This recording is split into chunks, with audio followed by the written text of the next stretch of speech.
The alarms hit at 2:14 a.m. like they always did, only this time they didn't stop. 4 servers, then 8.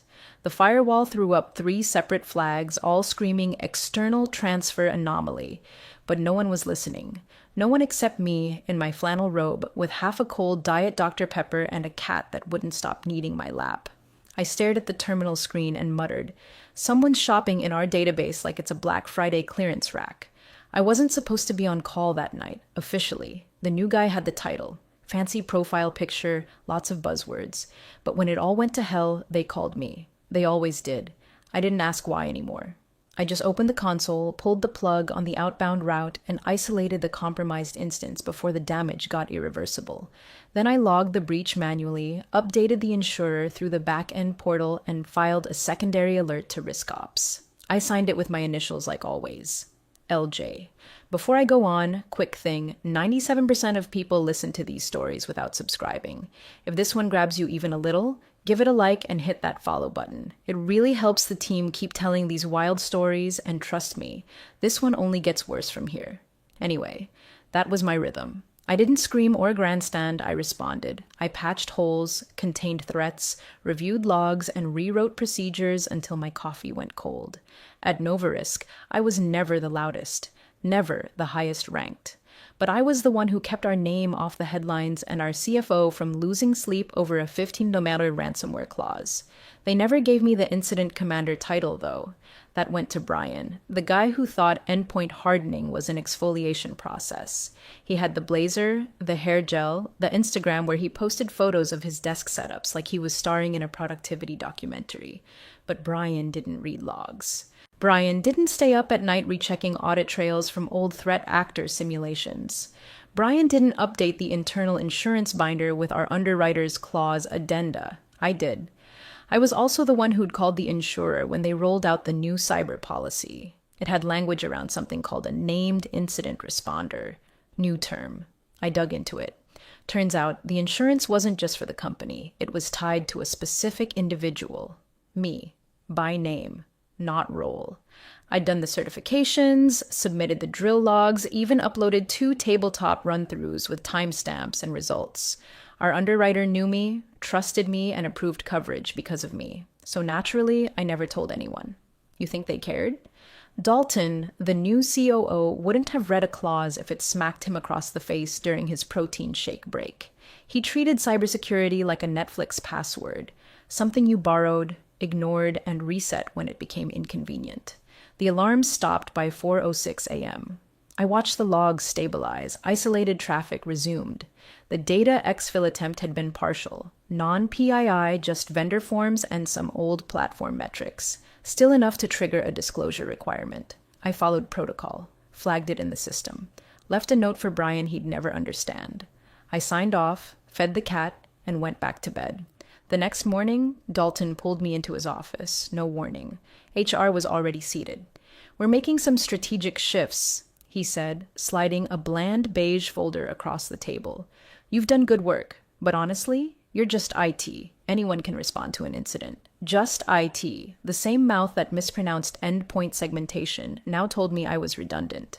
Not critical, not unique, just IT. I stared at the folder. Severance, NDA, standard verbiage, the usual beige betrayal. "You've built a solid base," he continued. "Now it's time for people with vision to take it further." I signed. Quietly. No arguing, no door slamming. Just left the badge on his desk and walked out. Did he know what he'd done? Did he even read Clause 14b? Probably not. But I had. And that's when I realized the alarms weren't just digital. They were personal. And they were about to get loud. The revised cyber policy landed on my desk with a soft thump. All 63 pages of it. February always meant insurance season, renewals, clause reviews, fresh compliance checklists to pretend the exec team would read. I'd been handling Novarisk's cybersecurity liability policy solo for the past 5 years, mostly because no one else wanted to spend a Tuesday night deciphering policy language written by someone allergic to periods. But I didn't mind. Legalese was my second language. It wasn't glamorous, but it kept us covered. The thing about these policies is they never get lighter. This year's came with a glossy new cover page and enough bolded red boxes to make a crime scene jealous. I skimmed the executive summary. No big surprises, tightened breach timelines, stronger third-party app risk language, new mandates for ransomware scenario planning. And then I hit page 14, clause 14b. Coverage activation in the event of data breach, exfiltration, ransomware incident, or unauthorized system access requires response leadership by the named individual as recorded in the policy binder during the active coverage period. Role-based substitution not permitted unless formally submitted and approved in writing by policy underwriter. I reread it. Twice. There was no wiggle. No vague interpretation to hide behind. The underwriter wasn't asking for a job title. They were demanding a person, a name, and that name was mine. LJ, Lisa Jensen, Incident Response Lead listed on our coverage documentation by hand, under Qualified Handler, along with my certs, drill logs, and the 2-hour tabletop session I led with our internal team back in October. It wasn't an ego thing. I didn't puff up when I saw it. I just knew what it meant. So I flagged it. I brought it straight to Dalton, printed out with a sticky note on the page that mattered. I walked into his office while he was on a call about marketing metrics and waited, arms folded. When he finally clicked mute and looked up at me like I was the UPS guy dropping off toner, I explained it as simply as I could. This clause requires me, by name, to lead any response event if we want full coverage. It's not a role-based requirement. He squinted at the page, didn't even read the whole paragraph. Legal formality, he muttered, waving me off. Insurance always wants to feel special. Anyone in IT can respond. We're not running nuclear codes here. I stood there, blinking. I'm not saying anyone can't respond, I said, keeping my voice level. But if we want coverage, the insurer expects me to lead. That's how the policy is written. Dalton leaned back in his ergonomic chair, one of those mesh ones that look like a fishing net and cost more than my monthly rent. He did the things smug execs do when they want to look thoughtful, rubbed his chin with his thumb, and then grinned like he'd solved world peace. Lisa, we're moving into a modern ops structure. Flexible responsibilities, agile response teams. We don't hinge coverage on any one person. That's not scalable. I almost laughed. Not scalable. Like I was a spreadsheet column he could just reformat. Still, I didn't push it. I just nodded, quietly. But before I left his office, I said one thing. Make sure legal confirms that interpretation before you finalize. He didn't answer. I checked 2 days later. No notification had been sent to the insurer. The binder still listed me. The underwriter hadn't received any substitution request. No reassignment of the named individual, which meant clause 14b remained active, with me at the center. I documented everything, screenshotted the portal entries, archived the email where I'd sent the note to Dalton and CC'd risk. I even printed the page from the PDF and highlighted the clause in neon green, because I knew what would happen next. They always think they're untouchable until something breaks. And when it did, I wouldn't need to shout. I'd just need to show them the page they never read. Friday mornings always had a weird energy in that office, half the staff counting hours till happy hour, the other half pretending to be in back-to-back calls while doom-scrolling under the desk. I'd just finished validating a quarterly patch rollout when Dalton pinged me on Slack. Hey, can you drop by real quick? No calendar invite, no subject line, just that tone, chirpy and empty like a server pinging with no response. I walked into his office and immediately saw the setup. HR was already there. Her name was Marla. She had that preloaded empathy expression like she'd practiced it in front of a mirror that morning. A leather folder sat on the table with 2 pens, a paperclip, and a bottle of water. Always water, as if hydration could cushion humiliation. Dalton didn't even look up at first. He just adjusted his Bluetooth earbuds and finished whatever email he thought was more important than my time. Then he finally leaned back, laced his fingers behind his head, and smiled like a man who thought he was nailing the approachable boss look. Lisa, he said, like we were old friends reconnecting. Thanks for popping in. I'll be brief. You've been doing solid work, really. But with the budget realignment, we're trimming some of the more specialized roles. He gestured vaguely toward the air, like my entire career was a floating widget that didn't quite fit the new architecture of his spreadsheet empire. "You're just IT, right?" he added, as if the word just made it clearer. I didn't flinch, didn't blink. I'd seen the writing on the wall since he'd started pushing vendor consolidation and slashing anything that couldn't be presented in a glossy deck to investors. Cybersecurity, incident response, risk containment, those weren't flashy. They were insurance policies in human form, and Dalton didn't believe in paying premiums. Marla slid the folder forward like a trained croupier at a Vegas table. "Here's your exit package. Standard NDA, severance through end of quarter. We're happy to offer a letter of reference if needed." I didn't touch it. Dalton leaned forward now, arms on the desk, trying to sell this like it was some generous retirement gift. "You've built great foundations," he said, "but we're shifting to a more dynamic incident response model. Team-based, flexible, cross-functional. We'll take it from here. No need for your little response rituals anymore." Response rituals. Like prepping a rollback plan at 3 a.m. during the July vendor breach was a cute superstition. Like running containment drills and hardening endpoints and writing recovery timelines in real time was just my version of burning sage. I reached into my pocket, took out my badge, set it on the desk. He nodded. "We'll be sure to collect your laptop and revoke credentials today." I nodded back. "Make sure you check which access tokens are hardwired into your cloud backups. Some of them still route through my SSO chain. Wouldn't want any dangling credentials floating around." Dalton blinked, just for a second, then recovered with a smirk. "We'll handle it." I walked out without shaking hands. Back at my desk, I gathered my things, my real things. The binder with the tabletop drill logs, the printed policy copy, the USB with my incident templates and audit notes, the little cactus from Risk that never grew. It all fit into one canvas tote with a fading DEFCON patch on the side. I paused before logging off. My email was still active, so I sent one message to myself. Subject line, "Termination, Feb 10. I attached screenshots of my Slack warnings about Clause 14b, the flagged policy language, and the time-stamped doc showing I was still the named responder. Then I sent a copy to my personal compliance archive. I didn't write a goodbye post, didn't make a fuss, just tapped out my credentials and left the terminal blinking on the login screen. Outside, it was raining. The sky gray enough to match the moment, but not dramatic enough to feel cinematic. I sat in my car, watching the wipers smear drizzle across the windshield, and let the silence settle. They thought I was just IT.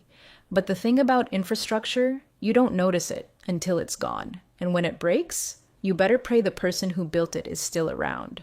The first ping came in at 6:42 a.m. Monday. I was halfway through pouring coffee, still in my robe, the kind with the frayed sleeves and a security conference logo from 2016. The subject line on the email hit like a blunt object. "Urgent. Policy activation inquiry, incident ref, MOD 9032.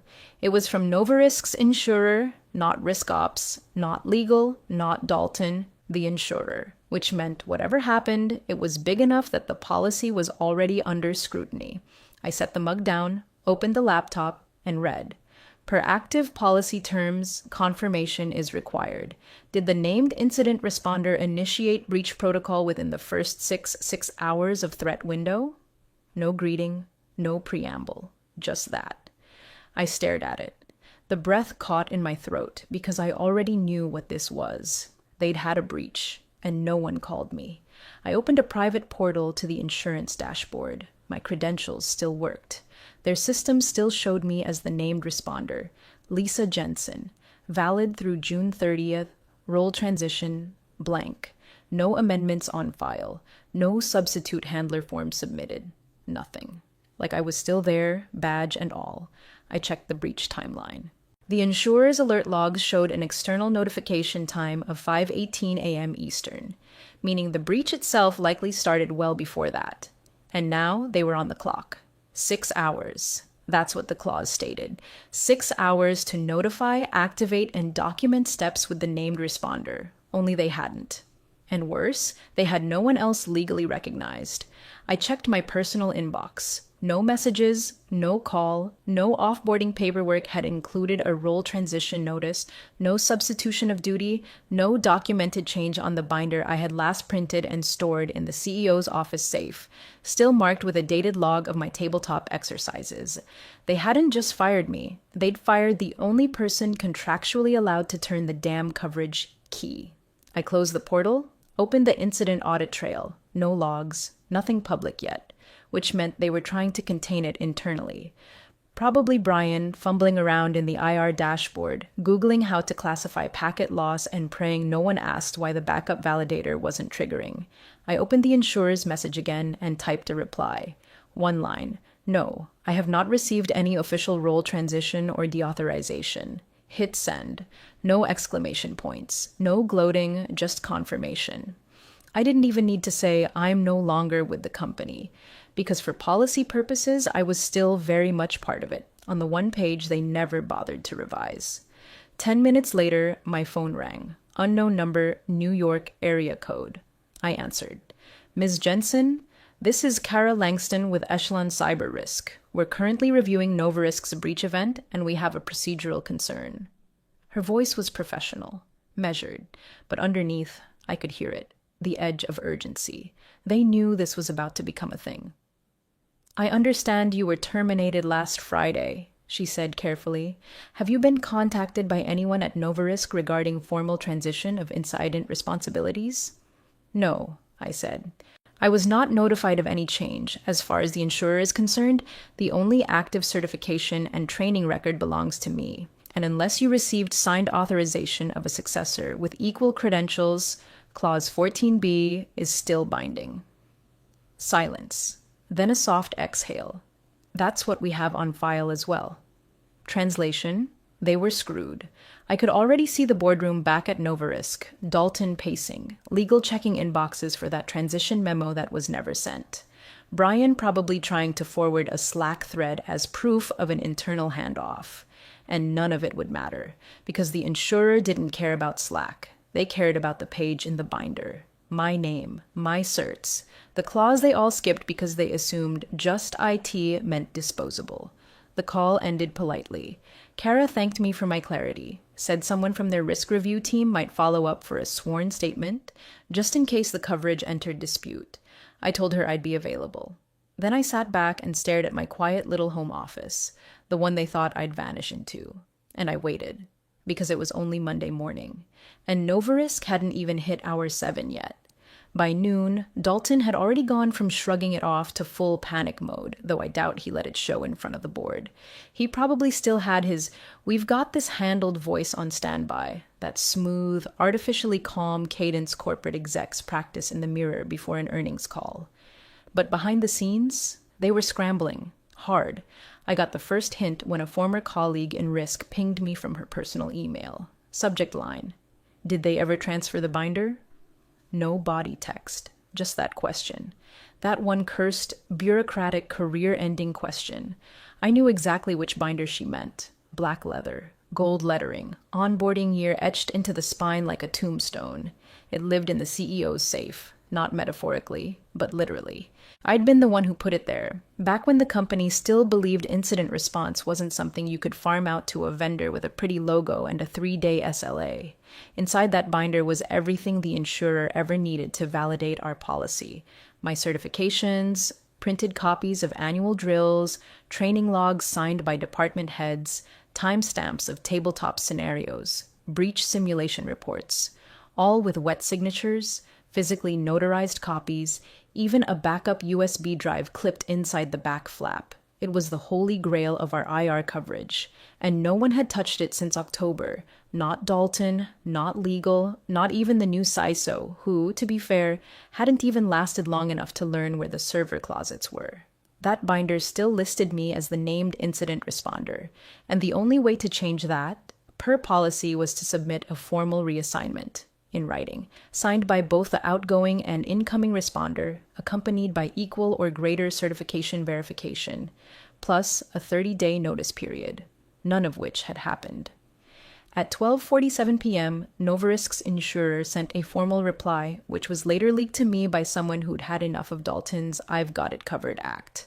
Per clause 14B, we require written confirmation of incident responders' status change, including validation of equal credentials and role assumption acknowledgement. We have no such documentation on file.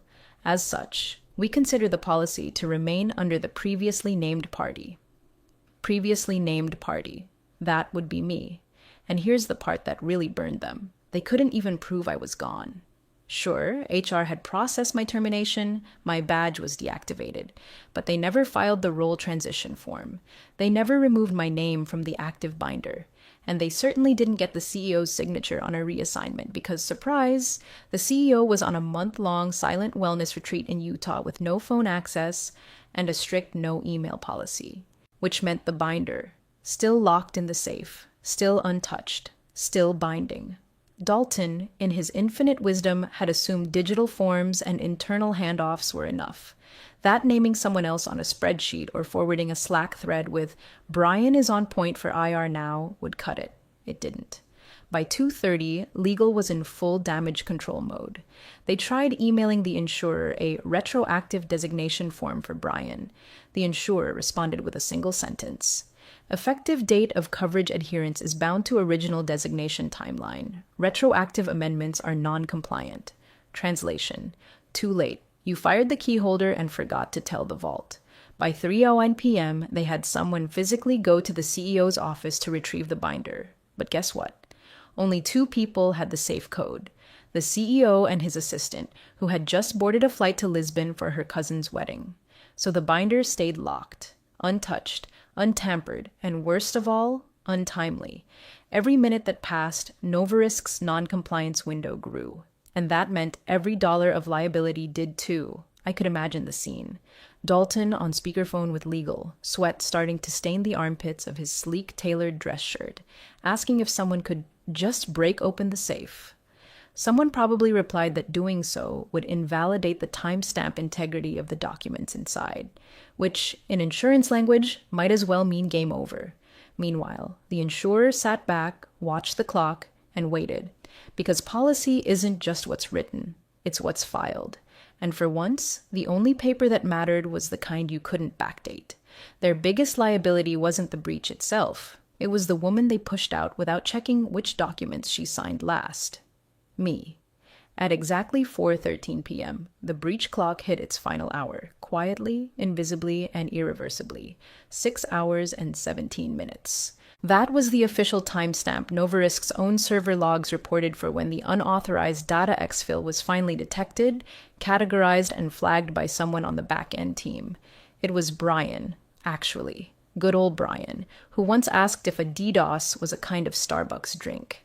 He'd noticed something off in the logs, followed the breadcrumb trail for half an hour, and then finally filed an incident flag in the internal system. He marked the breach start time as 9:56 a.m. GMT. Problem was, their insurer's threshold wasn't interested in when he discovered it. They cared about when it started. That was the whole point of the clause. 6 hours from onset, and the only way to stay compliant and covered was for the named incident responder to activate the critical threshold clause via the underwriter's breach portal. That activation never happened, because the person who could do it had been escorted out of the building 2.5 days earlier. So when the insurer reviewed the logs, ran their own audit, and cross-checked the timeline, the verdict came down like a guillotine. Threshold not met.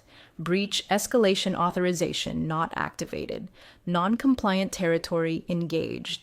Coverage status under review.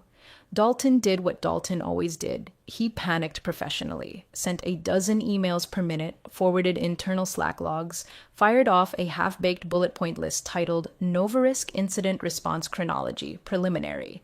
In it, he claimed IT initiated mitigation protocols within the 6-hour timeline, and attached a screenshot of Brian logging into the monitoring dashboard at 2:03 p.m. The insurer's reply was 3 lines long. Mitigation protocol is not equivalent to policy activation. The named responder was not engaged. Clause 14B remains unmet. There was no wiggle room, no interpretation, no close enough logic. The insurance company operated by the book, and the book had my name in ink on page 14. Dalton tried the verbal route next.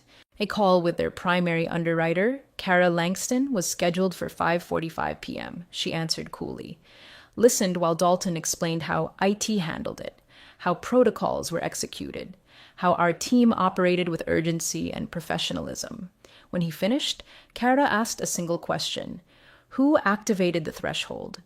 Dalton, pausing only a second too long, answered, our lead technician. No, she said. Who activated the threshold clause? He stammered. Well, it wasn't, Lisa's no longer. I know she was terminated, she said with the flat, cutting patience of someone who'd already reviewed every file twice. What we're asking is, did anyone with proper designation execute the activation? I mean, not the named party, she repeated. 3 words. Clean. Final. Like a door closing with soundproof silence on the other side. Because even if Brian had hit every button, checked every port, and high-fived the firewall on his way out, it didn't matter. Legally, the insurer was bound by the designation. Operationally, Novarisk had failed to follow its own documented coverage requirements. No amount of handled it would change the timestamp. No emergency all-hands or new Slack channel called me Hotfix 2025 could roll back the breach clock. At 6:17, the door slammed shut. 6 hours and 17 minutes. 17 minutes of arrogance. 17 minutes of skipping process for speed. 17 minutes that separated $22.4 million in coverage from zero. And the best part? Somewhere in legal, someone probably found the memo I sent 2 weeks before I was terminated. The one where I flagged the very clause Dalton shrugged off. The one where I wrote, Clause 14B, activation is individual dependent. Role replacement requires formal notice. Recommend immediate review before next incident cycle. I'd even attached a checklist. No one replied. They didn't break the system, they broke the clock, and they couldn't glue time back together. April 3rd, 10:22 a.m. Eastern, Novarisk's insurer sent the formal notice. Subject, claim denied, breach ref. 9:32, no legalese warm-up, no sympathetic preamble. Just the final blow, wrapped in company letterhead and cold precision. Projected liability, $22.4 million. Though I didn't hear it from Dalton, or anyone at Novarisk for that matter. I heard it first through back channels, an old contact in third-party risk compliance who forwarded the denial notice with no comment, just the emoji. But I already knew. The insurer's decision was a formality at that point. The timeline had collapsed. The clause hadn't been activated, and when the clock hit 6 hours and 17 minutes, the breach didn't just move into non-compliant territory. It went into policy no man's land. I opened the PDF. Coverage cannot be extended due to failure to activate escalation protocol within required time frame by named incident responder. Documentation submitted does not satisfy Clause 14B of the active policy. No approved substitution on file. Dalton, in what I can only assume was his last-ditch attempt to look in control, requested an emergency escalation call with the underwriters. He wanted to appeal, explain, reframe the facts like he always did, talk fast enough, throw enough buzzwords into the fire, and maybe, just maybe, someone on the other side would blink. But they didn't. They asked one question. Not 3, not 10. 1. Did you officially reassign the named responder per clause 14B? No spin, no jargon, no room to pivot, and Dalton, he froze. Because he knew. He hadn't. He never filed the reassignment. Never got legal to draft the transition form. Never confirmed my off-boarding included credentialed replacement. Never bothered to open the binder in the CEO's safe and see whose name was printed on the activation line. And now he couldn't undo it. Because coverage doesn't care about confidence. It cares about signatures. That evening, around 6:40 p.m., I got the text. Number I didn't recognize at first. Just said, Hi Lisa, this is Amy from legal. I understand this is out of the blue, but would you be open to consultation regarding the breach issue? They didn't even try to sweeten it. No apology, no offer upfront. Just the quiet desperation of someone trying to salvage a sunken ship with a teaspoon. I stared at the message for a while. Then I did something rare for me. I replied, No. That was it. No explanation. No scolding. No told you so. Because I didn't need to say it. They'd already read it, in the denial letter, in the clause they ignored, and in the silence that followed when the one person they thought was just IT held the only key to their recovery. I set the phone down, picked up a book, and poured a glass of wine. They could scramble all they wanted, but the damage was already done. And I wasn't their fixer anymore. 3 weeks later, I found myself sitting in a conference room turned studio, wearing a blazer I hadn't touched since the last in-person audit back in 22. The backdrop behind me was matte gray, with the Echelon Cyber Risk logo backlit and subtle. Clean, corporate, boring, just how they liked it. There was a ring light in my face, and a lav mic clipped awkwardly to my collar. Still, I felt oddly calm. The topic of the webinar was simple: why named parties matter. I'd been invited by the insurer's risk panel coordinator, Kara Langston, the same woman who'd once asked Dalton the question that detonated Novarisk's policy like a landmine. She knew what this was, and she wasn't subtle about it. "We'd love for you to share your experience with protocol integrity," she'd said in her email. "A lot of organizations still don't understand why a name in a policy isn't just a placeholder." No kidding. I opened with the basics. How most companies think incident response is just a function, like marketing or facilities. How they reduce cyber policy requirements to check boxes instead of understanding what named party really means. I explained the escalation clauses, the timing thresholds, the fact that insurers, despite all their complexity, care deeply, obsessively about precision. I could feel the audience leaning in. Some were CISOs, some were risk managers. A few were probably vendors hoping to get sound bites for their next white paper. And somewhere, sitting in a sleek chair with his teeth probably grinding down to dust, was Dalton. About 35 minutes in, I told a story. I kept it anonymized. No company names, no executive titles. Just a case. There was a firm I'm familiar with. Mid-market tech, healthy Series C funding, growing quickly. They had a solid breach policy, certified IR staff, named responder on file. All good, until someone in leadership decided to restructure, thought the policy was more symbolic than literal, fired the named responder without assigning a certified replacement. 3 weeks later, breach. They missed the activation window by 17 minutes. Claim denied, $22 million in liability. The chat lit up. First a few emojis, then, how often does that actually happen? Was that in Q1 or Q2? Who signed off on the policy lapse? And then, from someone listed as JMK Investor 42, wait, is this us? I didn't answer, didn't flinch, didn't even look at the chat. But I saw the panel coordinator's smile twitch. I kept going. Talked about operational drift, the illusion of redundancy, the way executives underestimate how fast 6 hours can pass when your systems are on fire and your responder can't be reached because she's been locked out of her email. A minute later, another line popped up in the attendees list. Dalton S. has left the webinar. I don't know if he walked out of the room, slammed a laptop close, or just rage quit from a hotel Wi-Fi, but he was gone. No goodbye message, no questions submitted. Just a blank space where his name had been. The rest of the panel continued smoothly. We wrapped on a Q&A about evolving breach clauses and the future of personal accountability in cyber policy structures. Someone asked if the industry was becoming too reliant on individuals. I smiled and said, only when they're the ones holding the map. After the session, 3 different companies reached out asking if I was available for the policy consulting. I declined the first 2. The third? Well, that one had already rewritten their clause to include 2 named responders and scheduled quarterly binder reviews. Smart move.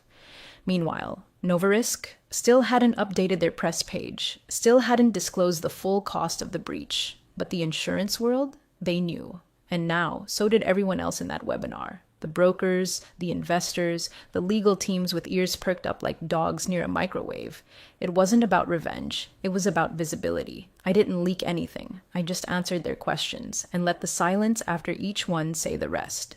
By early May, the board had finally stopped pretending it was a communications breakdown and started calling it what it really was.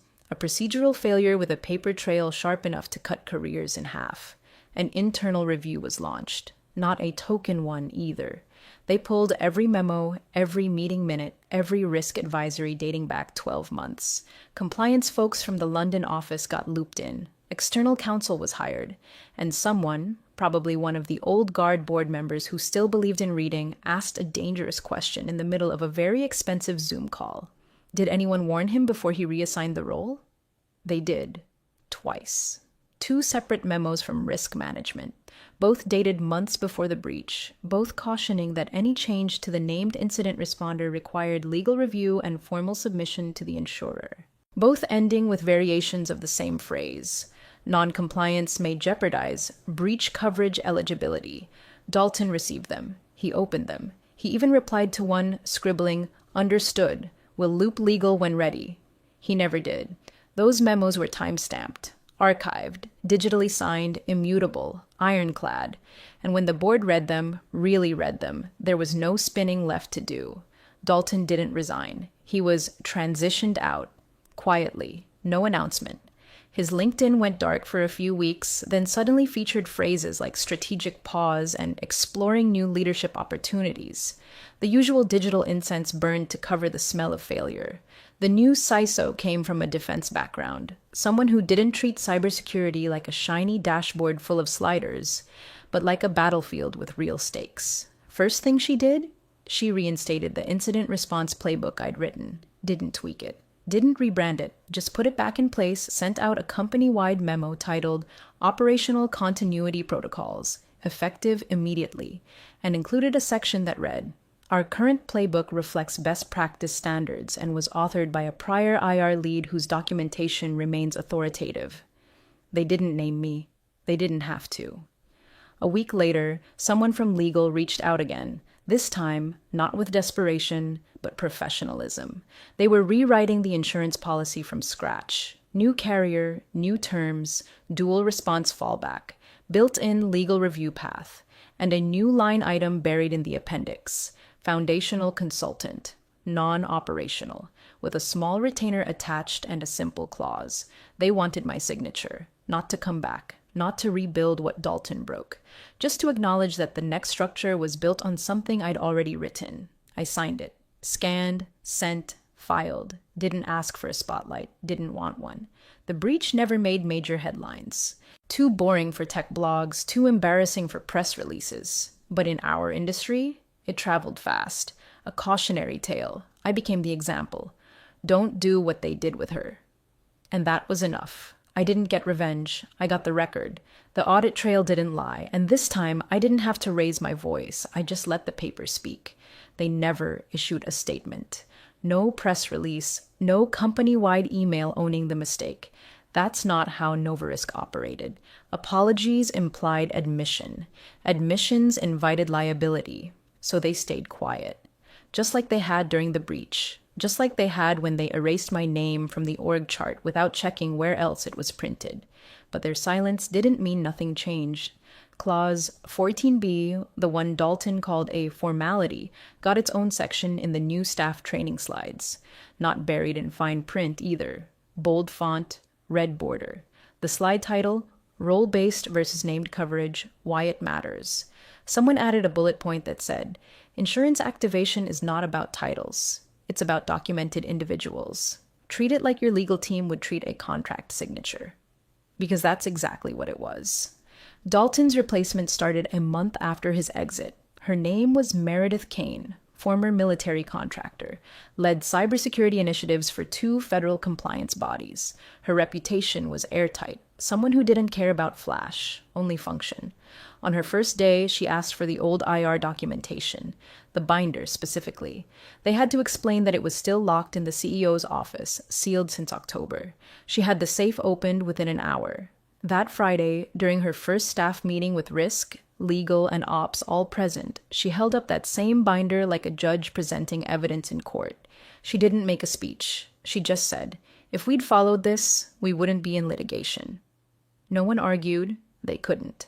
Because inside that binder was the architecture I built, the drills I ran, the signatures they'd overlooked, the receipts they didn't shred. It wasn't just a record of what I'd done. It was a time-stamped testimony of everything they'd ignored while chasing optics over substance. I didn't hear that line live. I didn't need to. Someone forwarded the meeting recording. The email had no message, just a link. The subject line read, "Thought you'd appreciate the 12:18 timestamp." I watched it once. Then I deleted it. Because the point wasn't to gloat. It was to finish the story. They called me just IT when they walked me out. But when it was over, when the breach was done bleeding, when the insurers had closed their file and the board had replaced half the executive team, they knew better. Everyone did. I wasn't just IT. I was the name on the policy, the name in the binder, the name they couldn't erase without erasing their coverage. That's how these things go if you're patient. The paper outlives the pitch decks. The quiet ones outlast the loud ones. And time stamps everything.